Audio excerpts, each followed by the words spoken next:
ब्राह्मण साम्राज्य को पूरा हम लोग करेंगे। ठीक है, तो इसमें शुंग कण्व वंश से लेकर और चेदी वंश तक हम लोग देखेंगे। तो चलिए वीडियो में लास्ट तक जरूर बन रहिएगा, यहाँ से भी प्रश्न आपके एग्जाम से बनते हैं, इसलिए इसको भी देखना इंपॉर्टेंट है। तो चलिए शुरू करते हैं। सबसे पहले मैं बता दूं कि अगर आप चैनल पर नए हैं तो सब्सक्राइब कर लीजिए चैनल को, और वीडियो को ज़्यादा से ज़्यादा शेयर कर दीजिए और लाइक भी जरूर कीजिएगा, कमेंट बॉक्स में ज़रूर लिखिएगा। तो चलिए शुरू करते हैं। ब्राह्मण साम्राज्य का जो पहला वंश है वो शुंग एवं कण्व वंश है। ठीक है, जिसे कण्व राजवंश कहा जाता है। सबसे पहले पुष्यमित्र शुंग, जिसने मगध पर शुंग वंश की नींव रखी थी। तो मगध पर शुंग वंश की नींव किसने रखी? पुष्यमित्र शुंग ने रखी थी। और ये किस जाति का था? ये ब्राह्मण जाति का था। शुंग शासकों ने अपनी राजधानी किसको बनाया? तो विदिशा को। ठीक है, विदिशा मध्य प्रदेश में है। इंडो यूनानी शासक मिनांडर जो था को पुष्यमित्र शुंग ने पराजित किया। ठीक है, इंडो यूनानी शासक मिनांडर को पुष्यमित्र शुंग ने हरा दिया। और पुष्यमित्र शुंग ने 2 बार अश्वमेध यज्ञ भी किया, और इनके लिए पतंजलि ने अश्वमेध यज्ञ करवाए। तो पतंजलि जो हैं वो पुष्यमित्र शुंग के लिए अश्वमेध यज्ञ करवाए। भरहुत स्तूप का निर्माण किसने करवाया? प्रश्न पूछता है कि भरहुत स्तूप का निर्माण किसने करवाया?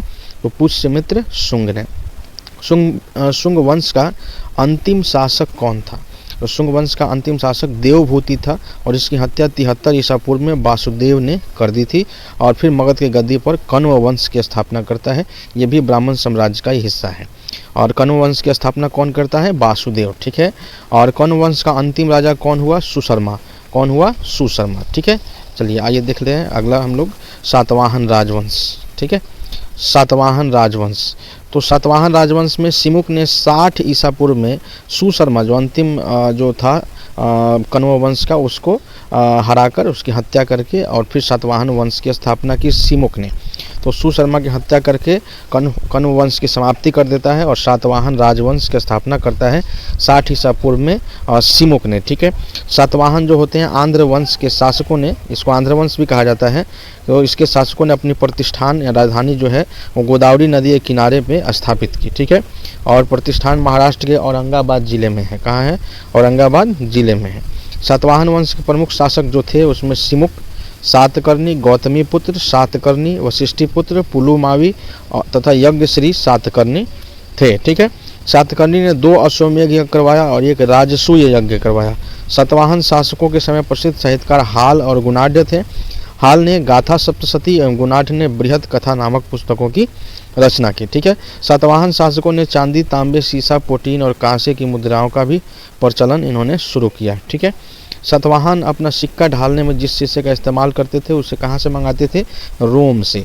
सातवाहनों के समय सर्वाधिक सिक्के किसके बने मिलते हैं? सीसा के। ब्राह्मणों को भूमि अनुदान देने की प्रथा का आरंभ कहाँ से शुरू होता है? तो सातवाहन शासकों ने ही सर्वप्रथम इसे शुरू किया, ब्राह्मणों को भूमि दान करने का। भूमि दान का सर्वप्राचीन पुरालेखीय प्रमाण शताब्दी ईसा पूर्व के सातवाहनों के नानाघाट अभिलेख में मिलता है, जिसमें राज अश्वमेध यज्ञ में एक गांव को दान देने का उल्लेख है। सातवाहनों की राजकीय भाषा क्या थी? तो प्राकृत। और लिपि क्या थी उसकी? ब्राह्मी लिपि थी।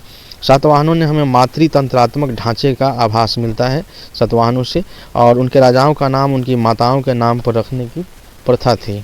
गौतमी जैसे गौतमी पुत्र, वशिष्ठी पुत्र इत्यादि ये इनके जो नाम है तो इनकी माताओं के नाम पर रखे गए थे। लेकिन सातवाहन राजकुल जो है वो पितृतंत्रात्मक था।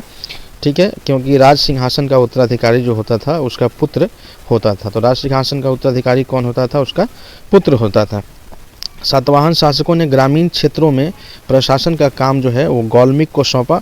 और गौलमिक क्या कहलाते थे? उस समय की एक सैन्य टुकड़ी का प्रधान जो होता था उसी को हम लोग गौलमिक कहते थे, जिसमें 9 रथ, 9 हाथी, 25 घोड़े और 45 पैदल सैनिक भी होते थे सातवाहन शासकों के इस टुकड़ी में, ग्रामीण क्षेत्र जो गौलमिक को सौंपा था।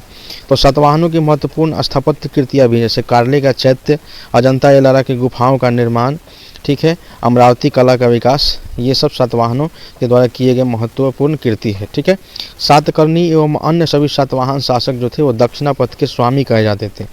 ठीक है, सातवाहन राज्य ने उत्तर और दक्षिण भारत के बीच में एक सेतु का काम किया।